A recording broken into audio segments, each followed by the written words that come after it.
Welcome to Spirit School. I'm your mentor, Danielle Sarank, also known as the Squamish Medium. In this podcast, I share honestly all I have learned about the mediumship and spiritual development journey. My intention is to normalize these conversations, to make way for a more confident, clear, and connected wave of lightworkers, serving the world of spirit with an open and joyful soul. Welcome again to Spirit School.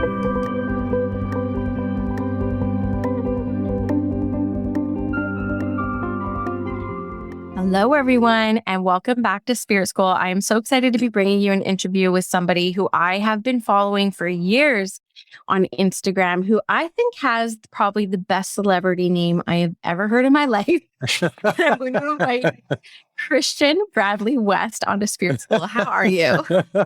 I'm doing good. Thank you for that. Yeah, we can thank my mom for that. It's one of the things she did right. Of course, you're better known on Instagram as the Country Clairvoyant. You are one of my biggest meme inspirations and meme dealers. After getting to experience a session with you and get to know you better, I just had to share you with the Spirit School audience because I just think you have so much to offer the world. So I'm excited to have you here. How are you doing today? Good. Yeah. Like we said, I'm human. I'm in my body. So today I feel strange, but not in a bad way. You know, I'm like everyone. I got to sort through some things. I'm going to go to the gym later. One of my ways I meditate. You know, it's rainy here. It hasn't been this way in months. So, you know, things are well. And as I like to say, when people ask me that, ultimately, I'm maintaining. Yeah. I know you're really, really into astrology. And even when I had my session with you, which was a clearing expression block, I was blown away by your depth of astrology that you knew too. I know I hear a lot of astrologers saying, look, like, I don't know anyone who's like thriving right now. Have you seen that more or less in the past like year? Yeah, I think there's a lot going on. There's a lot of fear. I think there's a lot of shame. There's a lot of grief. And I think grief really is something that we don't pay attention to, especially in the Western world. It's pervasive. It's everywhere, but we're not really talking about it. And really, there's great new research out that grief is like a form of longing, right? So whether we're longing for times gone, whether we're longing for a thing we feel like we missed out on, whether we're longing for a future that is inclusive and loving and kind for all of humanity, whatever. I think people feel like right now they really are lacking something. I can feel that. I went through end-of-life doula studies a couple years ago because I'd never experienced grief myself. And of course, as a medium, I'm working with people grieving all the time. So I took this education as a way to try to educate myself on grief and the science behind it and try to learn about it a bit. When I first experienced grief in 2020, there's nothing that can prepare you for it. No books, no vicariously living through somebody's experience. And I had an epiphany the other day that sometimes I could be really hard on myself as a Virgo. I'm always I could do better, should have been better.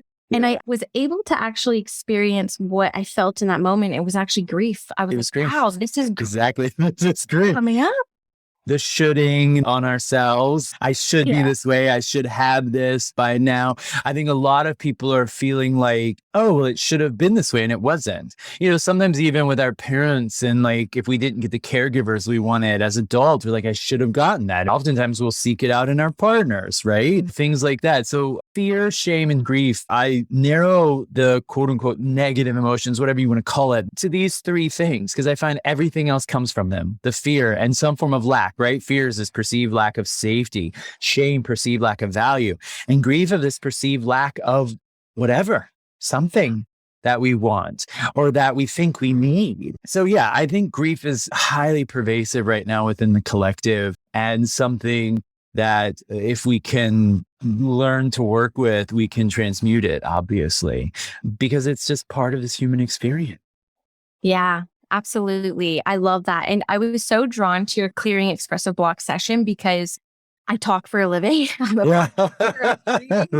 I teach. And something that came up for me has cleared since our session. We just had our session last week, by the way. Yeah, like, good. I need you on my podcast. And it so happened that this worked out perfectly. Yeah. Ever since I've named it, I don't experience it anymore. Yeah, absolutely. Yeah. And sometimes we will still experience it, but we can see it for what it is. and make the choice to not allow it to impact us at that point. I think this is a good, mini segue. I think having the vocabulary to be able to express ourselves. Like for me, I was born thinking I was a girl, or feeling like I was a girl, not just thinking, but feeling like there was something off between my body and how I felt. And later on in life, I decided I was non-binary, and that became such a powerful experience. So I went through things like, I think I'm trans, which I would say, yes, I still had to consciously choose for whatever reason to be in this male body. And I'm happy with it. I don't want to change it. I enjoy it. But I also had to acknowledge this other part of me when I got that vocabulary going, oh, non-binary, like that's a thing. Like, oh my God, I felt more comfortable. Even being able to say, okay, there's something trans about me, which I like because I think of transcendent, right? I think of transmutation. I think of transformation as the root of that word really implies. So I was like, oh, I have to acknowledge this piece. The vocabulary helps us in the acknowledgement of it. And I think one thing that I'm here to do is to provide a vocabulary for people who maybe can't say it or maybe aren't aware of it. I don't know why I like words, but even in my experience, having, lack of a better term, the right word, the word that fits the thing to go, oh, that's what that is, to describe the emotion, to describe the experience, opens up doors in us. Yeah, I agree. And it took me about one hot minute of being in therapy to realize I was really lacking in language on how I felt. Well, because we're not taught to look at our emotions. We're not taught to explore. It fascinates me that we are extremely emotive creatures and beings, and yet we learn to suppress that. We learn to push it away. We learn to don't explore it. The vocabulary comes in the curiosity through therapy, right? Or whatever, through a reading, even through our own reading, through books and research. And when we gain the words of description, we also gain access to expression. That's really powerful. Absolutely. The way that my mediumship really works is through emotions. Like I'm a medium, and so spirit likes to communicate through me how they felt about the person in this life. And that's not always great. That's always rainbows and butterflies either, right? Oh, goodness, no. There's also like the personalities and like the isms and the mannerisms. And so I understand that part of my responsibility of a light worker is finding that language and is educating myself on all the varying degrees and spectrums of sadness, of confusion, of love. And there's so much power behind the words that we pick and choose in the work that we do. So I actually started including in many of my workbooks, because I teach a lot about mediumship, 50 or more emotional descriptions, so that people can start building the vocabulary around it as much as like I felt like I needed to as well. Right? Absolutely. I mean, one of the classes I teach is your word is your wand. And if we can look at our words, look at the voices in our head, even you and I discussed this, pay attention to the voices. So again, how are we using language? How are we using it to support ourselves or work against ourselves? And it's funny, I get really frustrated in the spiritual community. They're like, just vibe, just vibe.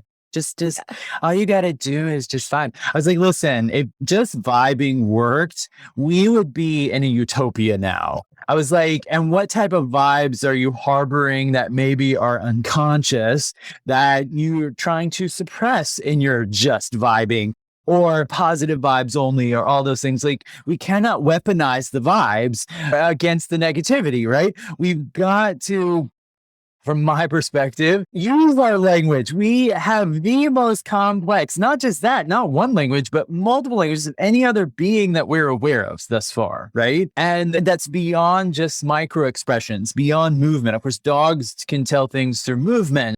I think dolphins, a lot of other animals can too, crows, whatever, recognize movement. And granted, yes, there are creatures like crows and whatever that have a language system between each other, but it's very primitive.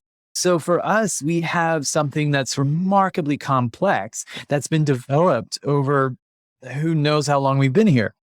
So why not use it? So when people say, oh, you can just vibe, or we're moving to a state where we're moving away from language, I'm like, F that, I'm like, no, we're moving to a state where we can become more articulate And here's the thing, communication is, of course, the key to all successful relationships. And so if just vibing worked, then we'd be able to just vibe with the person, but we can't. It frustrates me too. I had a friend that did a survey on his stories about, should you tell the person how you feel or should they just get it? And most of the people said they should just get it. I'm like, no, that's not how this works. I don't want to read your mind, even though I probably can. Actually, my partners would say that I could. But the point is that that's sometimes too much work. Tell me what you need. Tell me what you want. I can read you even in bed with partners. It was like, you gotta, I can read your physical expression. I can read all that stuff, but I want more. I want you to say it. Use your words. When I taught school and I taught autistic kids, one of the things we would say to them all the time is use your words, the ones that were verbal. Use your words, express it. Tell me what you want. Tell me why you're frustrated. Tell me what's going on. You didn't use the word trigger, but basically it was it. Why are you triggered? What's going on? And in the most extreme cases, I mean, you're talking to a writer, so I'm going to, of course, take my reasoning behind this and be an advocate for language. But language is such value, even like you said, in the mediumship, but it's paired with the emotions. So again, my work, like with you in the class, we talk about emotions. Sometimes you can't think your way through things. We've got to go beyond the language sometimes and go deeper into the visceral experience of that emotion before we can find the word for it. We've got to feel it before we can say it. At least that's the way I am. And in sessions like you, I feel it before I can say it. And I even pause many times because I learned over the years that my vocabulary does not always sync up with my clients. Yeah. So oftentimes in sessions, I will have to pause before I want to say something that's coming through very strongly and say, what word does this person need? How do they need this described to them? And sometimes it takes 2 to 3 tries. I'll say it one way, they won't get it. I'll say it another way, and they're like, oh, that really resonates. But I said it 10 minutes ago a different way, But the way I said it the next time is how it resonates. So sometimes you have to work through those layers. So I think within ourselves, because we're all intuitive, one of the main points of this is to get in touch with how we feel, why we feel that way, and are we blocked by certain trauma, as you know, insecurity, things like that. And then once we clarify the waters through this process, through the descriptions, through I have the words. So it's interesting we went in that direction because words are just so vital. But oftentimes too, if they're disconnected from the emotion, they just become a thought. Because we can't think our way through everything. We can't even communicate our way through everything. Sometimes we have to feel our way through everything. So yesterday I was with a friend and we went and saw Marcel the Shell. I would recommend going to see it. It's adorable. It's beautiful. It's funny and poignant, but he just was crying the whole time. And he was like, I don't know if this is a movie. He's like, it's not just a movie. He just had to emote. He just had to emote. And I didn't ask him how he was feeling. Well, I did once and he said everything. And so I just left it. I was like, okay, I'm just going to let you feel. Just going to let you feel because the words will eventually come. Yeah. And I think us in this generation too, I appreciate you speaking so graciously about all of that because it's so important. It's the hardest thing to teach other intuitives. It's like, yes, there's the gift of connecting and the ability that you develop to connect, but saying what they are expressing through you through emotion and through thought is like the trickiest part. Just start talking. And it could take some time to start building your language around this as well, because truthfully, our parents didn't talk about emotional intelligence, right? It's like, no, put your hands down, get to work. Like capitalism is at work here. Exactly. You need to make the money, take care of the kids and the family. It goes back to the conditioning. I've done everything I was told I was supposed to do. And then, of course, somewhere in life, usually around the midlife crisis, usually maybe around the late 30s, we start to realize that all these things are unfulfilling. Why they're unfulfilling? Because they've all been mind dominated. They've all been, okay, let's forget how you feel about this. You were just supposed to push through. And then we usually have a mess on our hands at that point, right? Because we've built up this thing that needs deconstruction, which requires self-reflection, which requires looking at the emotions, looking at the thoughts and the conditioning that went into the creation of it. And then how are you going to go from there? I mean, even me, somebody who went in a different direction, who didn't get married, who didn't have kids, did all that, still had to look at that in my late 30s. In that period of time, that's when I discovered being non-binary and things like that. And so again, through my 30s, a lot of layers, being able to articulate layers that I couldn't in my 20s. People who know me know this. I was very intuitive in my 20s. I managed to get around a lot of red flags and not get hit and things like that. I had one really kind of big hit in my mid-20s with a relationship that really took me out for a minute, but very briefly. All of it was very intuitive, how I went about things, my choices, everything. And in my 30s, I had to understand the structure, which goes back to that language. And that's when I started to write. Really, I was already writing. I have journals filled with things and I had written poetry and all that. But in my 30s, I was like, I really want to be a writer now. Like that's really what's calling. I want to use my words. I want to articulate. And I had to really deconstruct my 20s and understand why I was making those choices. And it was all intuitive, but I didn't understand. And then in my 30s, I made the same mistakes, by the way. But that go round, I wasn't as intuitive. I was more intellectual about it. So I had to find the balance between the intuition and intellect in my 30s, which is where I came up with the phrase, you can't think your way through everything. Yeah. You really can't. And I learned that because I would try and intellectualize how I felt. And again, this friend yesterday, he's a Gemini moon, Venus, and his moon's conjunct his ascendant, by the way, for those that know astrology. Gemini is the thinker, by the way. Okay. Gemini rules the thoughts and communication. And so he'd spent his whole life intellectualizing his emotions, which, by the way, my Gemini moons out there, you might do. Aquarius moons as well. Any air moon, really. Libra's not as bad as the other two. But my point being is that it's even in his chart and he can't do it anymore. He can't. So he's 39. Like, again, in the 30s, I can't intellectualize my emotions. I have to feel them first. Yeah.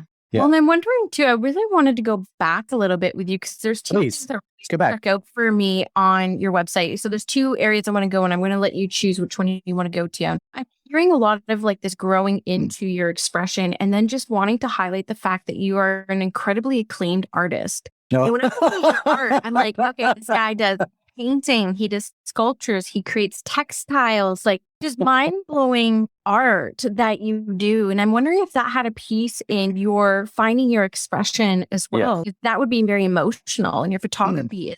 Like I have shivers right now just thinking about some of the pictures that I saw. And so like, how is that important? And then I also want to go back to, you have over 20 years experience in this field. So you must have going into your craft as well. So those are two things I really wanted to pick your brain about too. Well, we'll start with the second one and it'll lead us into the art. So yes, the art helped me a lot. Again, intuition, very visual. It fascinates me in my early 20s doing my photography. People saw what I was doing before I saw it.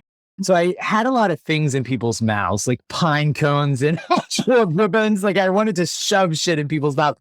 I'd be like, birds, yeah, which I did not ask him to do. It's called I Know How to Revive Birds because that's what he said. He was one of my students and we found a dead bird and I became friends with him. They lived down the street from me. And he said, I know how to revive birds. So he's literally bringing breath into it, which the bird to me always kind of felt like a fall from grace or fall from innocence or something like that. And so reviving the bird brings something back to life. The word grace is something I'm starting to talk a lot more about. My definition of it, which I define for those that want to know, infinite second chances. So we get to revive the bird whenever we want. We get to reconnect. We get to do all those. So someone said about my art, it's like you're trying to say something, but you're struggling because all your pictures, even though I was saying it in a very poetic fashion, it was about struggling with communication. And it was true. It was true. I really struggled with communicating who I was and what I wanted. Because it was through trauma. I mean, I was slapped a lot when I would talk and I was too big, too much, always. Even with the men I've dated, you're too much. I've heard that a lot, which I say F you to at this point. I was like, no, I'm not too much. I'm me, right? Like I've had to work through that. But going back, exploring all the pieces. So according to like my mom and other people, I just had this innate ability for art, but also an intuition about things. I just always knew things, sometimes to the point of where I would get slapped because I didn't know I wasn't supposed to talk about certain things. We keep that under the rug, like don't expose that, things like that. So I'm really big about being honest as much as possible. So as a kid though, that gets you in trouble because you don't have a filter. So the intuition was always there. And then I was blessed with one of my mom's best friends who worked in a metaphysical shop.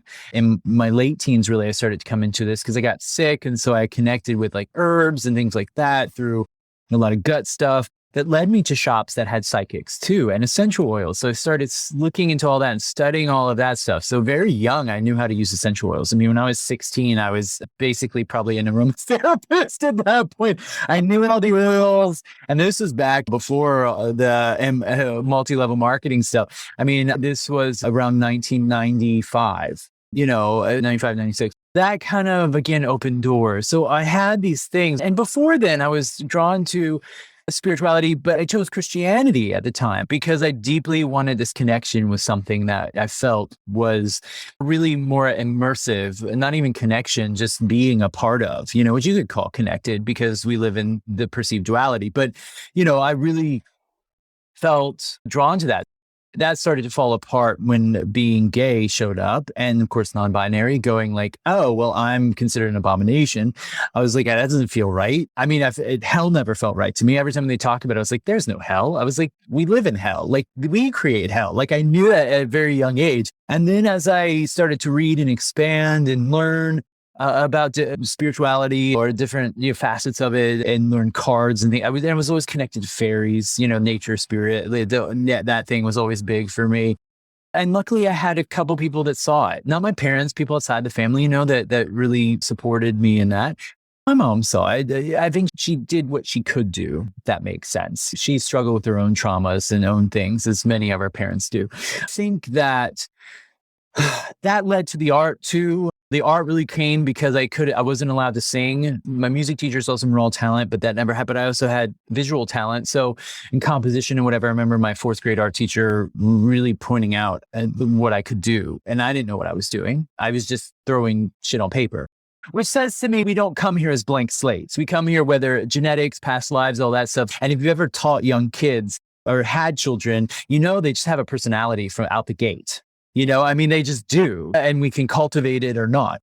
So the intuition thing started to develop. By the time I was 18, I got my first deck, which was Brian Froud's Fairy Oracle. For those who know Brian Froud, he did the Dark Crystal and Labyrinth art with Jim Henson, but he was known for fairies. He connects with fairies, all those things. So I was obsessed with his art. Again, a friend gave me his book when I was 14. It came out in 78, the year I was born. And so it was an interesting little thing that came out at the same time I did. I popped out on the scene. And so it was just a thing. And that book also had Alan Lee in it, who did what we saw in Lord of the Rings. Alan Lee did a lot of the work for that. He had illustrated The Hobbit and the Lord of the Rings books and things. They collaborated on that. So 2 of my really artists that just resonated with me. And so I followed the art because I could go into my room and make art, and I was quiet and people liked it. They rather see me, not hear me. So I threw that out there. So gave up on the singing, gave up on the music, gave up on that, and decided to go in that direction. I became obsessed with photography, and I noticed that when I did photography, I was present. I ended up reading Eckhart Tolle. That book came out in 97, and I was really ramping up on my photography.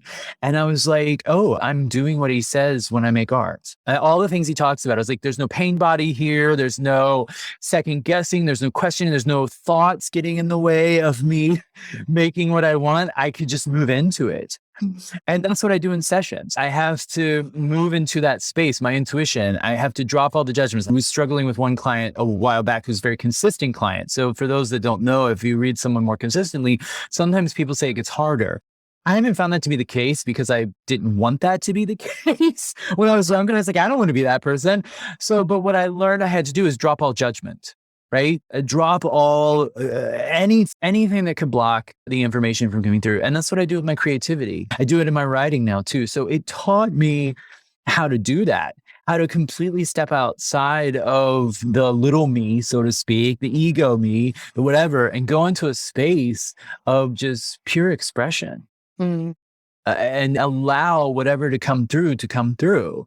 And then when I started designing, I did a lot of research trending, but I was good at that too, intuition. I just could know things. My dad told me when I was younger, if I wanted something, a color or a style, which he never knew where I figured out the style. He shopped at Brooks Brothers or whatever. He'd be like, you want whatever comes into style about 2 years ahead of time. So he pointed that out. I remember we were at the dinner table one day and he said that to me because my parents were always like, you want that? It's like corduroy. I wanted like a leather jacket, whatever. Like I wanted this thing. And they'd be like, where is this coming from? And I was like, I don't know. I just want this thing. I'm at the other end. I'm usually 2 years behind trends. And that's okay. When it comes to technology, I'm not an early adopter. I want the bugs worked out. I was not an iPhone early adopter, but I came around a couple of years later, obviously, but I like to be aware of those things. So yeah, they worked in tandem. And I'll tell you, through the art career, yeah, I looked at my photography, I looked at drawing, and what I ended up doing was drawing from found photos for those owners. So I was still influenced by the photography aspect of it. I wanted to connect with that. I don't know, photography, for those that have done it, is just magic. I mean, when you've worked in a dark room, not the digital age, I mean, there's something about the antique processes, which I worked in, like the tintypes and ambrotypes and emulsions and things like that. I like to touch things. I'm an earth sign. I like to feel things. I still love to read the books. I can't read a book on a pad. I can't do it. Even like reading long articles, as much as I want to, I don't always get to it because even though I'm holding the phone, there's something about wanting to hold the thing. So sometimes I'll print them out. When it came to my art, even though I've done graphics work and graphic design, it falls flat sometimes. So even in the textiles, I would design it in the computer, but I got something physical from it, which I loved, which felt very similar to the photography. It was kind of in the ether. It was kind of on this film.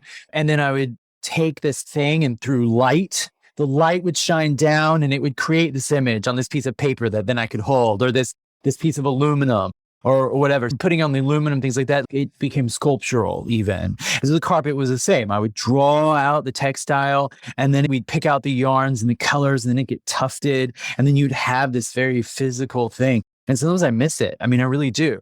And even in my work, in my process, I give people very physical things to do in sessions. It's different for everyone, but I want to ground it in a practice.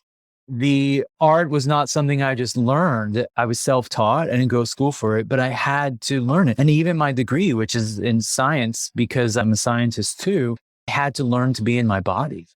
And my degree, for those who know, is exercise science. There's a lot of physiology. Also, there was a lot of psychology that went into it that I use now because we talked a lot about health promotions. And at the time, we called it behavior modification. So a lot of those things I work with my clients. Okay, what behaviors are essentially preventing you from getting where you want to go? And you experience this firsthand, And so it's funny how it just all melded together. Because of my art, I could design a beautiful website. Because of my words, I could make memes and pick the pictures and like find the things, because the memes to me are kind of like poetry. They can say a big thing in a very small space. So my recommendation for people that are listening, I say all this because explore all your pieces. And that's really what I did. I didn't leave a stone unturned. I was like, okay, I want to understand this. I want to look at this. I want to read about this. I did not allow anything or anyone to stand in the way of me exploring. Internally and externally, even within myself, going back to the emotions. When I feel the fear, I'm like, what is this about? Why am I resisting? Why am I doing this? And so, yeah, it's all this big soup of Christian Bradley West. I had to look at each ingredient, And then years ago, when I first started doing the intuitive work professionally, which has helped me a lot because now I have a pool of people to kind of a cross section, the scientist part of me, to look at and see, well, how are these humans humaning? What are the dysfunctions? What are they running up against? I get more relationship sessions than any other one. Astrology is the next one. And then the clear expressive blocks. It's interesting to me because it's like, oh, these humans are functioning in this capacity. This is what they're struggling with. And I was like, oh, it's in me too. So a lot of times, to your point, I use a lot of examples from my life, which I was really self-conscious of in the beginning, but it's even come out in my writing. I realized, show your work. That's my philosophy. Show your work. And when I was in art, by the way, I got my mentors at the time. All of them told me to not show my work. Don't be messy. Don't let people see the messy process. None of that. And again, another thing I say F that to, because my thought is, no. I started noticing the millennials, especially with the advent of Instagram, wanted to see the work. They wanted to see how the art is created. They wanted to see the process. And then the spiritual community is big too, because we make the assumption that Buddha and Christ and all these other spiritual teachers just one day woke up and boom, they were enlightened. which is just total BS. They were absolutely not. They suffered. Buddha left his comfort of his home and went and became, an ascetic. Christ was his own ascetic, went into the desert. They fasted. They did these things. They hallucinated. They went through all the things. And then eventually something clicked. Yeah. They went through a process. The dark years of Christ in his 20s, we don't know where he was. I think he was studying Buddhism personally because he sounds like a Zen Buddhist. The teachers came and they were like the Dalai Lama, or even the next Buddha was born from my perspective. So the people showed up to go, hey, this is where Buddha's going to be now. We're going to go there. And this is where the next Buddha is, because I think Christ is just another Buddha. They were in meat suits like we were. They struggled with illness and disease, and even Christ went into the Garden of Gethsemane and said, I don't want to do this. I don't want to have to go through this process. Don't make me go through this. But something was calling him to die. He, for whatever reason, had to go through the stuff because he could have escaped that night and he didn't, And so he knew what his path was and his destiny and where it was leading him. They all struggled. So the humanness of our experience gets bypassed in the spiritual community. And I'm here to change that. And I think that's the passion we both share. And I think that's something that came out in the reading. I've been really obsessed with the past couple years after I got on TikTok and started hearing different people's perspectives on how different world events impact different walks of life and people who have different lived experiences. Yeah. And so I decided to sit and listen for 2 years and just listen to all these different perspectives. And it took me down a road to become trauma informed. And so I know that we share that passion, social justice and this trauma-informed lens of showing up and honoring people's humanity, even in the airy-fairy world of the spiritual space. Do you have anything that you want to speak to that as well? And then I want to go to memes after for a minute, but I want to know your passion with this, honoring people's humanity, even in the spiritual space and all that fun stuff. And I also just want to say, I agree with you. I think that people, the way that I teach is through my experiences, and I call myself an experiential teacher. I find for adults, they learn best that way. Yeah. Well, I think they want to know they're not alone. I think everyone wants to know they're not alone. I think the validation comes as, even a session I had today, I was like, hey, I understand where you are. I see it. I connect with it. I've been here. I've made similar choices because my experience has been very broad. I think on purpose. I think to answer your question, the humanness of it is very important. In my early 20s, the song I Hope You Dance came out. And, it's very cliche, very whatever, but it's probably one of my favorite songs. And there's a darkness to it, though. If you listen to the music as well, you got to make your choice. So I think at that point, it was like, I want to dance. I want to dance. I want to experience. I don't want to die going on my deathbed being like, I didn't get to do that. So it's involved a lot of risk, but in process, it has exposed my humanness. And the fact that we come here to be here, to experience our emotions, to experience all the things. Now, do we get a choice in it? Are there a lot of systems and structures in place that are suppressive of our expression? Yes. So what we really came here to do is express ourselves. But for some reason, it gets cloaked with the conditioning initially, right? As the way I'd say it is we're given all these hand-me-down clothes. We have to put on the clothes because that's what we're told to do. And then later on in life or throughout life, we start to shed those clothing, start to shed those beliefs, start to shed those things, which is where most of us who've had the awakening or keep having awakenings, most of us do. I think everyone does. It never stops as long as we're in this meat suit.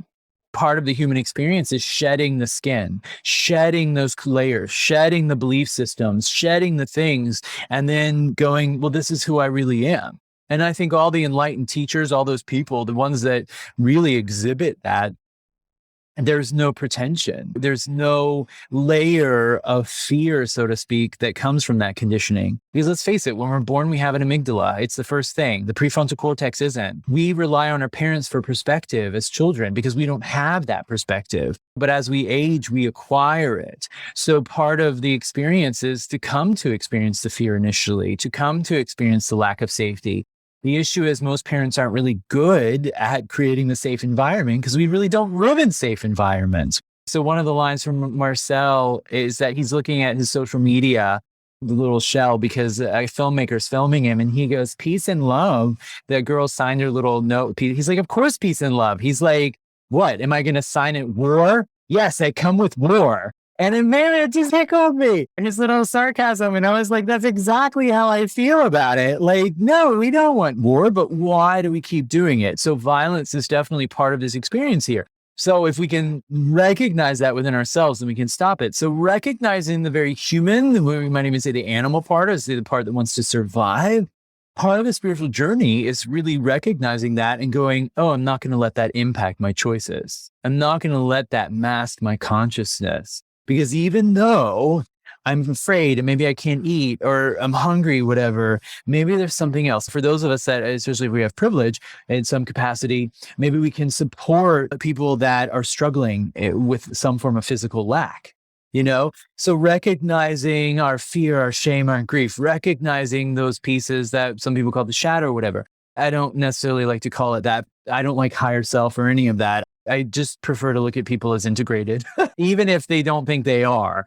Trauma does fracture us in some capacity. And again, part of our journey is looking at all the pieces. So the human part of us is not denying any piece. That's really love. Love is total inclusion of everything within ourselves, where we don't judge and push away anything. We just go toward that thing that's scary, that's wounded, that's whatever, and we embrace it. So to me, really, a spiritual journey is a journey of consciousness. It doesn't have to get woo, although the woo can be a part of it. The woo continues to be a part of, I don't know how I pick up on things with other humans. I don't know how the magic happens. I don't know how, but it happens, and I'm here for it.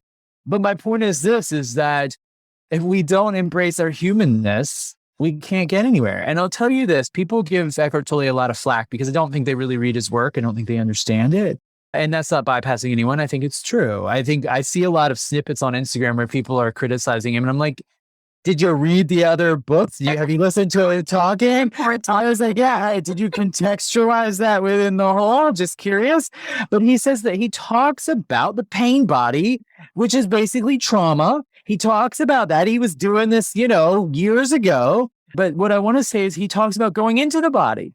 When I first heard him and I was reading him and I was, working out and I was in the gym and really was my meditation, which I mentioned earlier. So we're coming full circle. He said to me through his work, go into the body. Don't deny the body.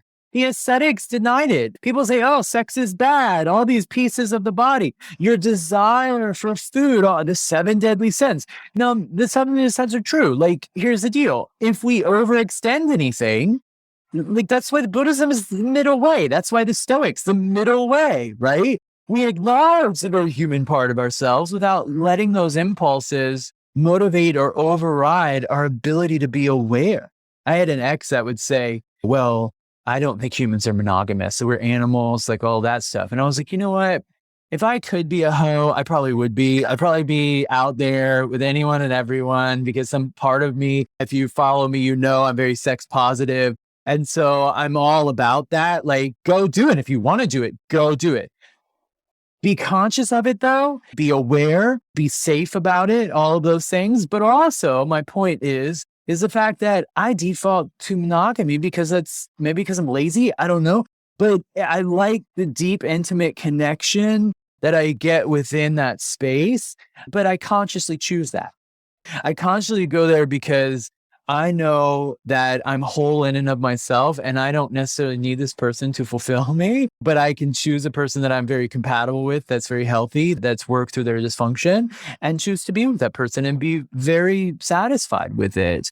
There's still an impulse in me to go hoe around, but it's not safe right now. It doesn't work. It's something I have to watch. I think a lot of people do. So we all have the impulses. We all have the things. And so it comes to me like my body's like, let's go make babies. My body just says, let's go make babies. Like, let's go eat. Let's go move. So I'm like, oh, my body wants to make babies today, but am I going to go and try and make a bunch of babies? No.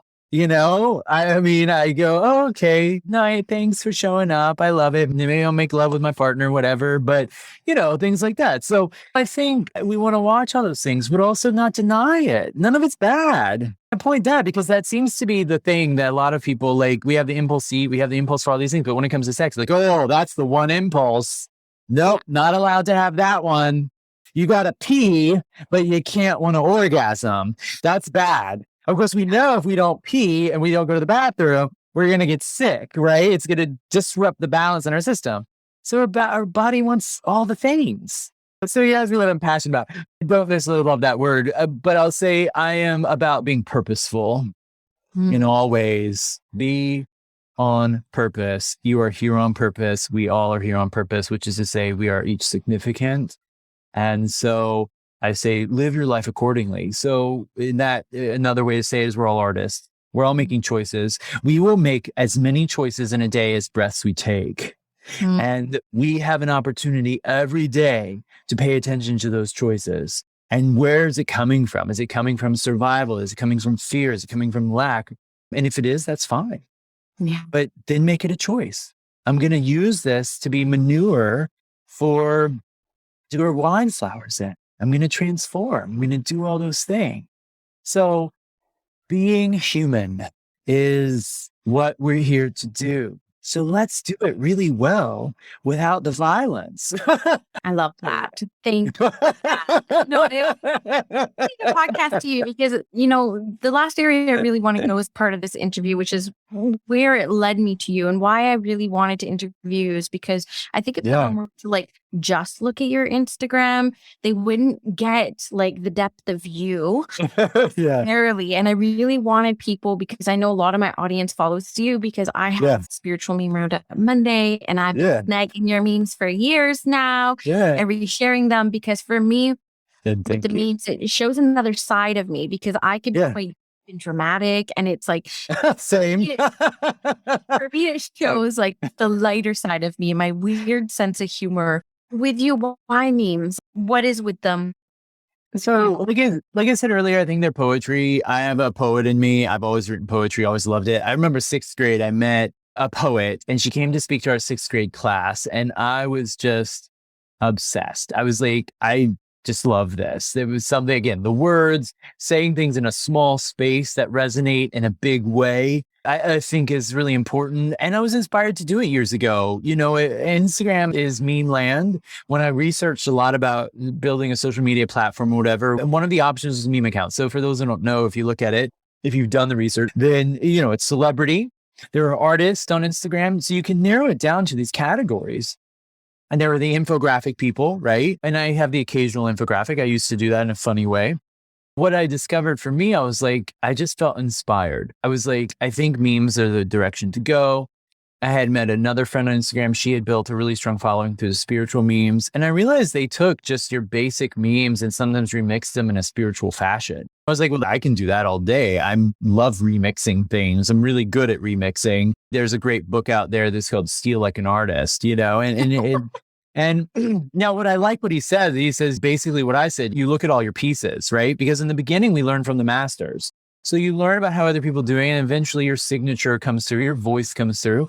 And so, I think it took me a while to find my voice. I think I'm as close to it as I'll ever be at the moment with the memes. I just had someone who I met recently who loves sending memes, and he sent me a meme and I was that's mine. They took the watermark off. He laughed. He said, you know what? Somehow I knew that. And then, of course, he sent me another one. He's is this yours? It was the rise like a multidimensional dumpster fire phoenix or whatever. I was that's my words. I was oh my God. So it's funny to see the impact of what I decided to do. Even I started talking about Saturn being into BDSM and astrology and call him Saturn Daddy. And everyone uses that term now. No one was using that term in the beginning.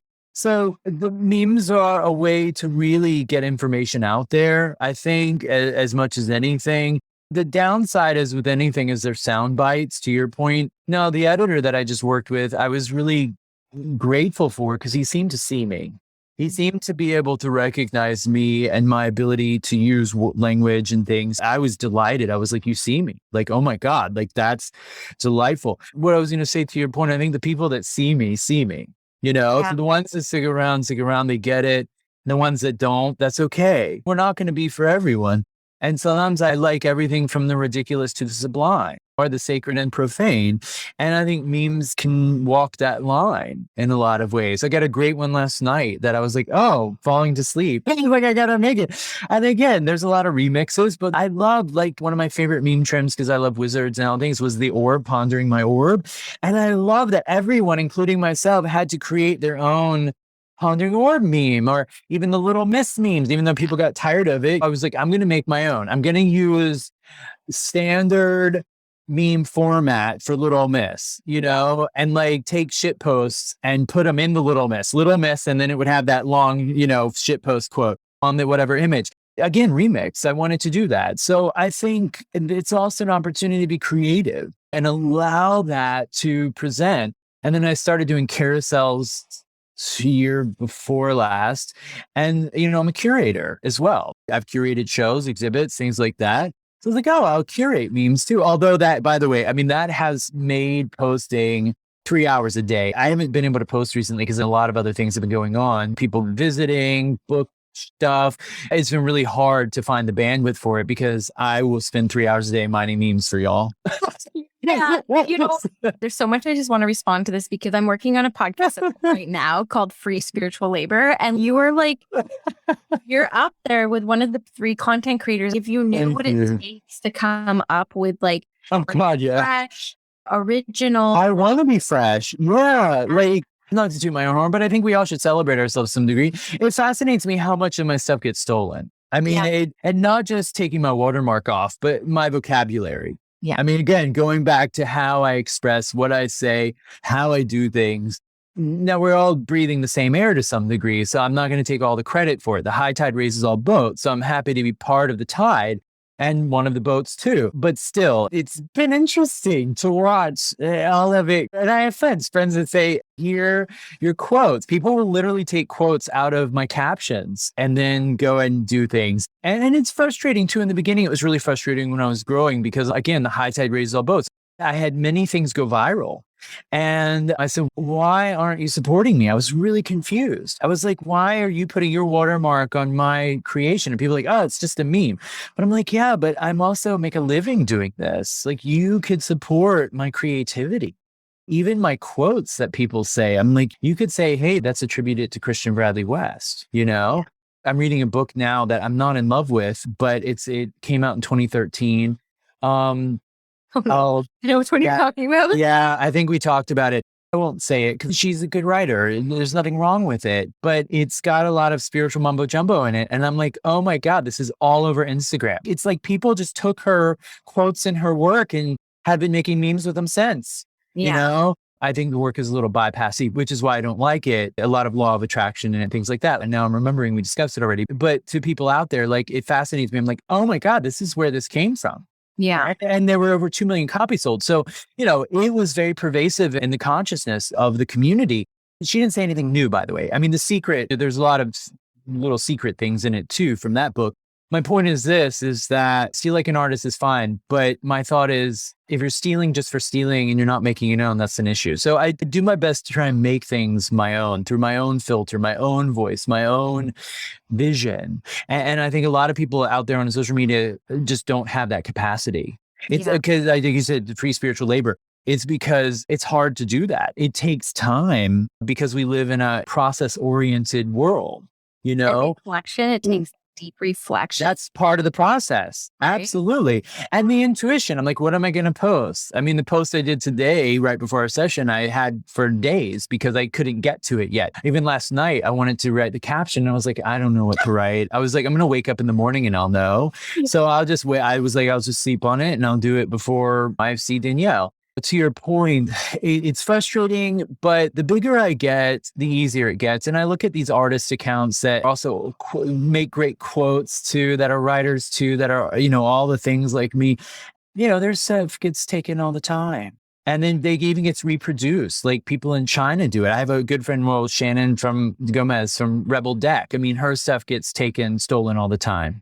Yeah. She really was the first badass, cheeky, cussing kind of deck out there. And now there are a ton of people doing it. Yeah. You know, manufacturers in China are reproducing her thing and selling it on Amazon. Yeah. I have a lot of artist friends that's happening too. Like their designs for their like greeting cards and now on t-shirts, like direct. Oh my God. Yes, absolutely. I mean, when we talk about capitalism, people think, oh, well, free market. I'm like, okay, fine. We can narrow it down to that. Yes, 1,000 different voices. It's a good thing. That part of it's absolutely good. But we're also in the dark side of it, which is I'm going to steal everything from you just to make a buck. Yeah. And the memes fall in line with that because there's a lot of young people that struggle with, do I put watermark on my memes? I want them to. I say, yes, put your damn watermark on it, because guess what I can do then? If I don't know it comes from you and I see it in another account and there's no watermark, I know at this point, the chances are it's not because someone removed it.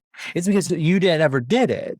And so I get frustrated with that. But, as we talked recently, there's a big account out there who literally stole one of my quotes and said it as their own. And that was really frustrating, because I'm like, why didn't you just repost me? You're a writer too. And you have over 200,000 and 238,000 followers. I was like, you could have supported me in my work. You could have supported me as a writer. You could have supported me as I've reposted them.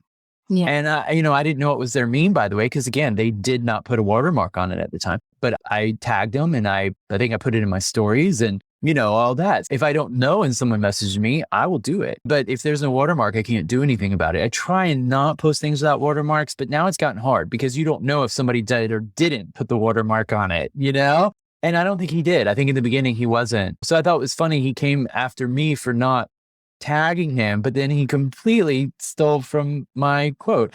And like we talked about, the more creative people I find, and this is nothing against anyone, or I'm trying not to be biased, but those of us that grew up, if you're BIPOC or you're queer or any of that, you grew up in the margins and it gives you a different perspective. And you're forced to be more creative because it's the way that you can show up in the world.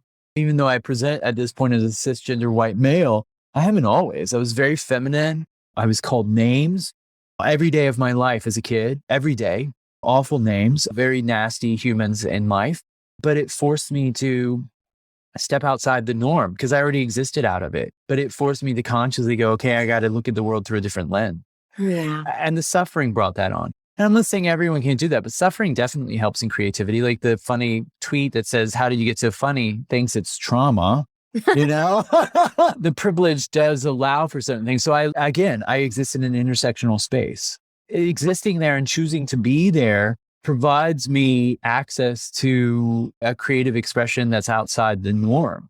At least I try for it to be. I'm comfortable here now. I used to be really uncomfortable in the intersectional space. Again, that non-binary space doesn't just apply to my gender. I'm a non-binary across the board in a lot of ways, I'm not just one thing. But I find that there are a lot of people out there, a lot of the people that are stealing are privileged and just are like, okay, I'm just going to take this and then not be accountable for it. And so that goes back to your pre-spiritual labor, because a lot of us in the space that are really wanting to push ahead come from an out of the box background.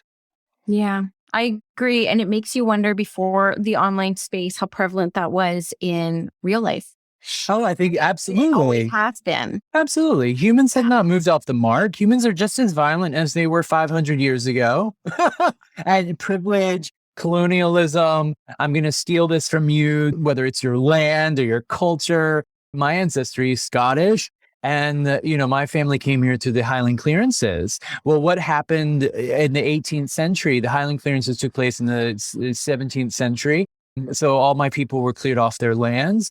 And then they went to Ireland or came to the States. There was this resurgence in the 1800s, people don't know this, of Scottish culture in Britain. And that's where the kilts we see today come from, by the way, because two brothers decided that this is what the kilts look like. So they created this whole lore, so to speak, around the Scottish heritage that wasn't really true. But for about 30 years, it was trendy because, of course, the trends lasted longer then because they weren't as pervasive as they are now. The connectivity wasn't there like it is through social media.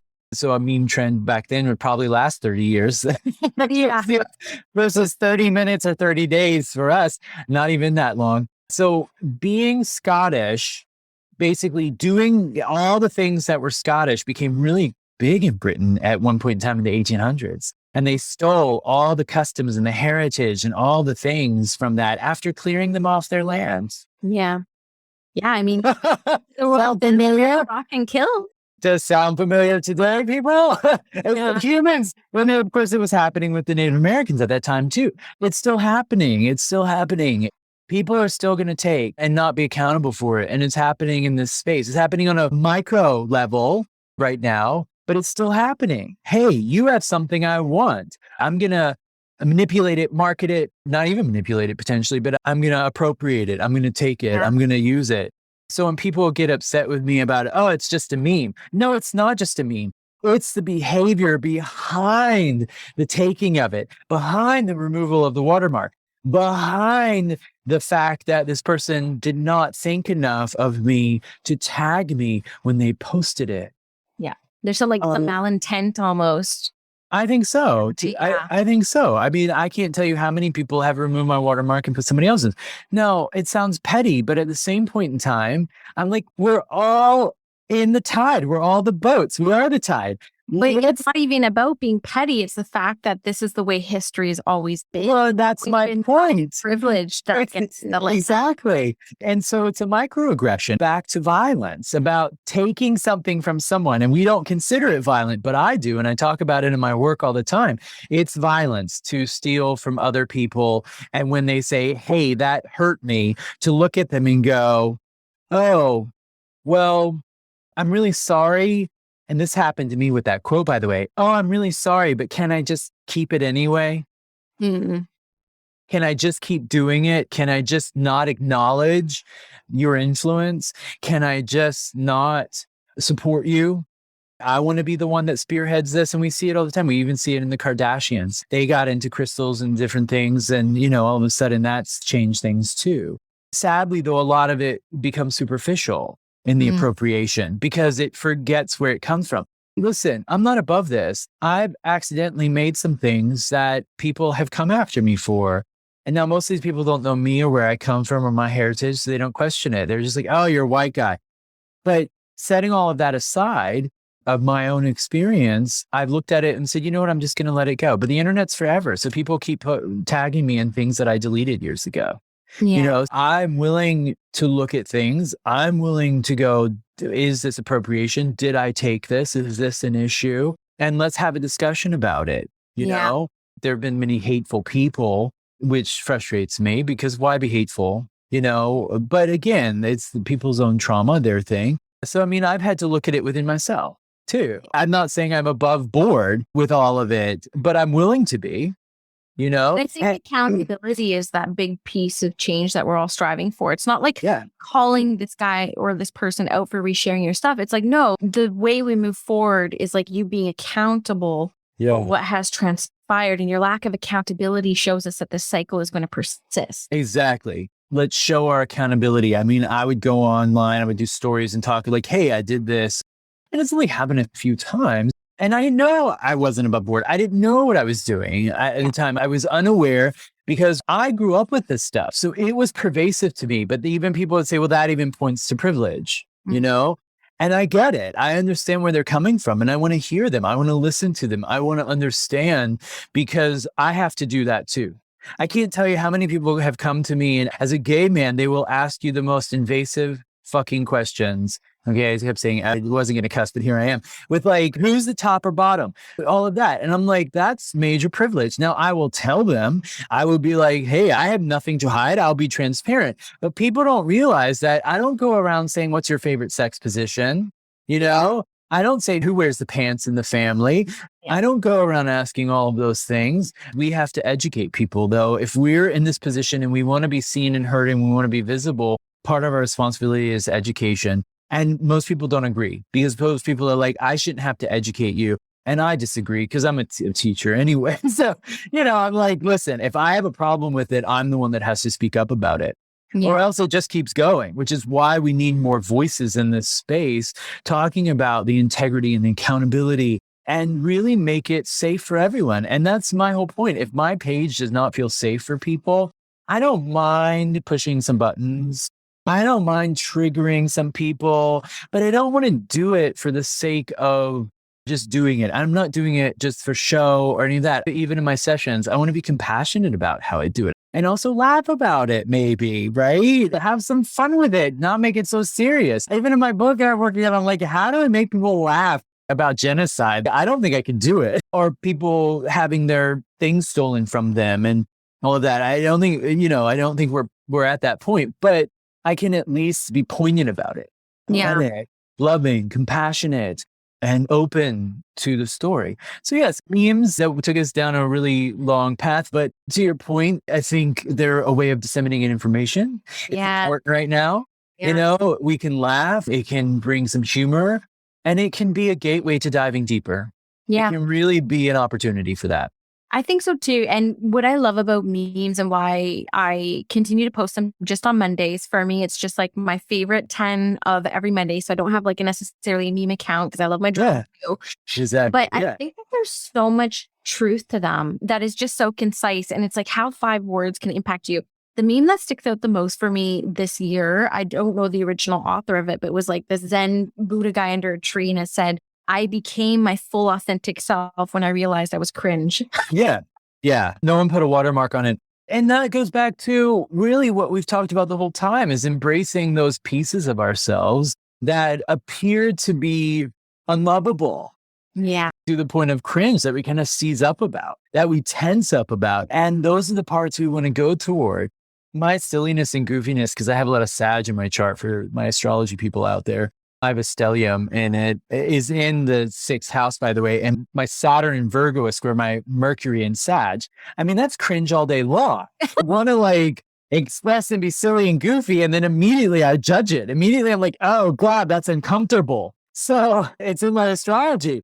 And that also goes back to trauma, because I was be silly and goofy and make people laugh while also like making people uncomfortable. And so, you know, I've always made people uncomfortable, I think, because I was always different, which is why I got called names in school and things. I'm pretty sure a lot of those people I probably made remarkably uncomfortable with their own stuff, because when you show up as yourself, people can have to confront themselves, right? Yeah. They have to look at that. So when you're okay being cringy, it sometimes can trigger other people. So I think embracing all of the mess, as well as all the things that we think lack messiness, because life is all the things. When I make art, going back to that, one thing it taught me was I start off perfect. I have the blank canvas. I have the clean brushes. I have all the paints. Well, by the end, my palette is a mess. In process, the painting might look like just a bunch of blobs, right? On the canvas, nothing coherent. Well, even abstract art coming through really with the advent of Impressionism, by the way, for those that don't know, Impressionism started to deconstruct art, and everyone in the beginning, you know, Van Gogh, of course, I think sold 1 painting in his life. Of course, he lived a short life, by the way, for those that don't know. He died early, probably from lead poisoning, from his cobalt blue paint, which drove him insane, probably lack of hydration, going back to just drink the water and food. People didn't understand it. People, you know, in retrospect they do, but really there started to be this messiness and this deconstruction. And if you look at these painters, their early work in school, it didn't look that way. They were very much so learning from the classical, which again, we stand on the shoulder of giants, right? They learned from the classical, they stole from the classical techniques, then they deconstructed to make these things, which then became the era of modern art, right? And surrealism grew out of and all of that. So I feel like life is a little bit like that. We start very like, this is the right way to live. And then we start to deconstruct it. And then it starts to get messy. Then we get the paint out and we start to throw it on the canvas and the brushes get messy. And there's a balance to it all, because as those that know, when you don't clean your brushes, they dry up and they get jacked. You got to find the balance between, okay, I'm going to like clean this part up, but I'm going to let that be messy in process. And, you know, it's just all the pieces. But the art taught me that you had to be messy. When I was coating my aluminum plates with the photographic emulsion, I mean, that was super messy. That stuff went everywhere and you kind of couldn't control it. It really taught me I had to let go of the control. I had to let the emulsion dry the way it was going to dry. And the way the photo came out, which was very painterly usually, which I liked, I didn't know how it was going to come out. I never knew. How did the emulsion set up? Was it thicker? Was it thinner? Oh, I mean, I learned how to regulate it to some degree because you eventually figure that out. But sometimes life, you can't control it. You just have to let it be. And that's part of the human experience here. Absolutely. Well, I appreciate this conversation. I really do. And same. Thank you. I am always surprised when I get to meet someone and get to know them a lot better and a lot deeper. Yeah. And the second I met you, I knew I had to share you with the audience because I was like, people just need to know like how brilliant you are, how intelligent you are, how passionate you are about this work. And, you know, I love this phrase that you have on your website. It's like, I'm a spirit guide in a meat suit. And I actually thought that was really well termed because that's actually how I felt about our session together. It was like, there was inspiration, there was homework to be done after, there was incredible psychic awareness about things that I was currently going through. And if nothing else, there's so much depth to you that I was just so excited to share with the audience. So I appreciate that. And we're going to have links to how to get to your website, how to book in with you. It's fun to know too that you deal with relationships because I won't. I'm like, your relationship session with you because send them my way. I will, because I think as a medium too, we have to work within our scope of practice and refer as much as possible. And so absolutely, when people come to me about relationship stuff, I'm going to be like, go see this man. We could talk about it. We can talk about it. Yeah. My thing today was relationship and it was good. Well, I'm a practical human. I really think, you know, relationship has been driven by chemistry. And really, we've been bumper cars and we can make it conscious now. And there's a lot of research around it now, what you can do to work within the bond. So my work is not just the woo, you know, psychic, intuitive stuff, but also I want to ground it. And it comes out different every time, right? We want some specificity for that moment. What does this person need now so they can carry it forward and make the choices they need to make? And really, I say it's all relationship. We live in this world of duality on purpose. It is all here for us to experience relationship. And we tend to put a lot of emphasis on the romance of things. But when we step back, we start to realize that we can become equanimous or, you know, approach everything with the equanimity, which is what I like to do, which is that I'm going to treat every relationship the same. I say nobody's special. And so I try and treat my romantic partner the same as I would treat the person on the street. Because I think that's really what will also support us. So my partner's never like that. I say they're not special. They're not special. Too much. You're not special. Yeah. I'm like, you're unique. I'm connected to you. I like our intimacy. So in that respect, you know, but I've found out that if I treat my romantic partners different than everyone else, I get stuck. The attachment shows up on me so quickly. And I'm like, oh, can't do that. That's going to take me down a rabbit hole and a dark one at that. That pattern is done. Yeah. All my patterns will show up, right? Which is what our relationships tend to do. They're really triggering us and also veiling our perceptions because we get kind of stuck in it. So it's good stuff. But yeah. Whatever you need. Not just you, but anyone that's listening. We can go there. We can go there. But thank you. Thank you for the compliments and thank you for the support. I really appreciate it. Of course. Absolutely. And we'll have links to everything below. Thank you so much for coming, Christian. Thank you. Did you know that Spirit School is not just a podcast? It's an actual school.